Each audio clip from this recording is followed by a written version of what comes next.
another sellout crowd in Bud Walton Arena with number 7 Texas in town. Stephon Welch to Michael Washington, who drives in for the slam. 6-4 Razorbacks. Hogs go on a 7-2 run. Welch to Michael Sanchez to Rodney Clark for the 3. 13-6 Arkansas, and Walton Arena is on fire, just like Coach Pelfrey's red jacket. After a 14-4 run put Texas in front, Welch drives in for the short jumper to cut the lead to 27-22. Welch to Brandon Moore, who fakes and then drives in for 2. 31-27 Texas at the half. Off the miss, Courtney Fortson to Clark for the 3. 37-34 Texas. Former Razorback head coach Eddie Sutton on hand. Texas goes on another run, though. Damian James's layup puts the Horns up 43-35. Hogs answer with the 9-2 run. Fortson drives in the incredible pass out to Welch for the 3. That cuts the lead down to 3.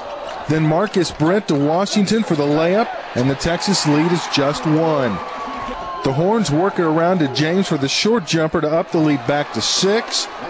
Shot clock winding down. Washington puts up a 3 and gets the friendly bounce. 52-49 Texas with 8:24 left. Arkansas would collect 10 steals. This one by Fortson ignites the break, and he'll find Welch for the layup. That cuts the lead down to 1.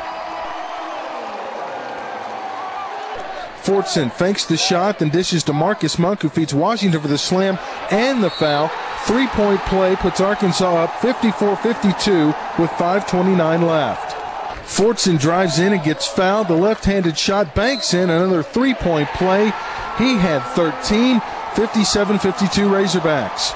Texas won't go away. Off the Abrams miss, Justin Mason dunks it in to tie it at 57 with 3:49 left. Fortson works his magic once again, driving in for the layup. 62-57 Arkansas. Texas fights back off the missed layup. Mason tips it in again. That makes it 62-61. 48 seconds left.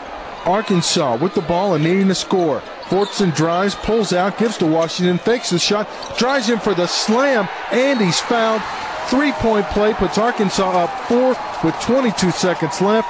Washington 22 points on the night.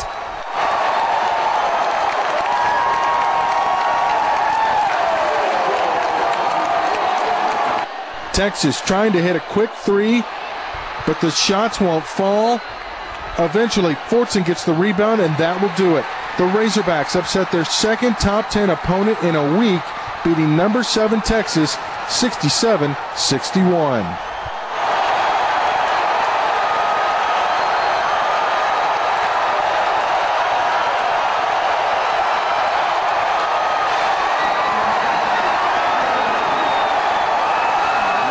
If you could just get out there and play hard and have a good attitude and keep a game close, and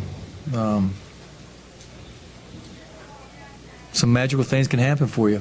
And I'm not going to sit here and tell you we're better than Texas, because I'm,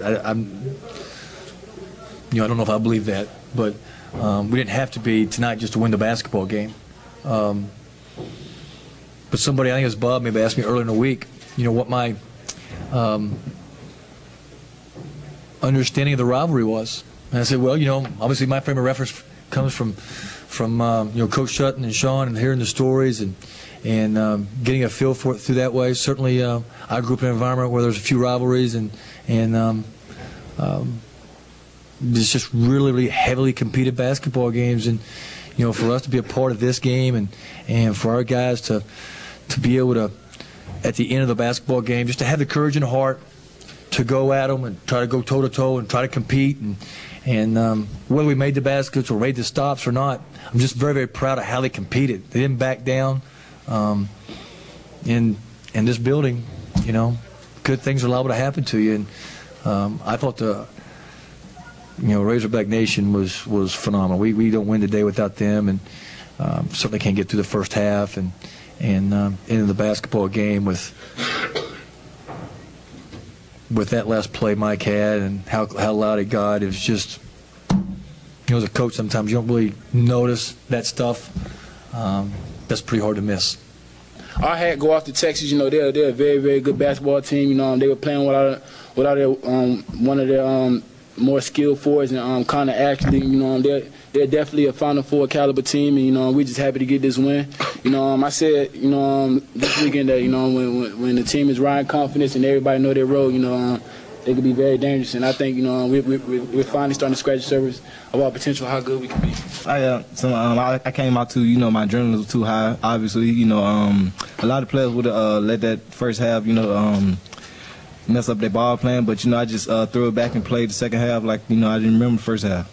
We've been able to, you know, beat two probable Final Four teams, and you know, we haven't become complacent. You know, we still got a long way to go as far as on defense. You know, being on the same page defensively. You know, executing our offense late in the shot clock.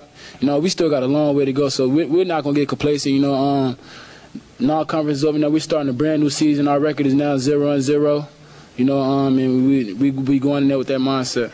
It reminds me of our teams back a couple years ago when we had some of our young guys, and they come in and you get a big win, and you get a couple of them. It just builds on their enthusiasm and their you know, what they do. And again, I respect John a lot, and I think he's done a great job with this team. I really do.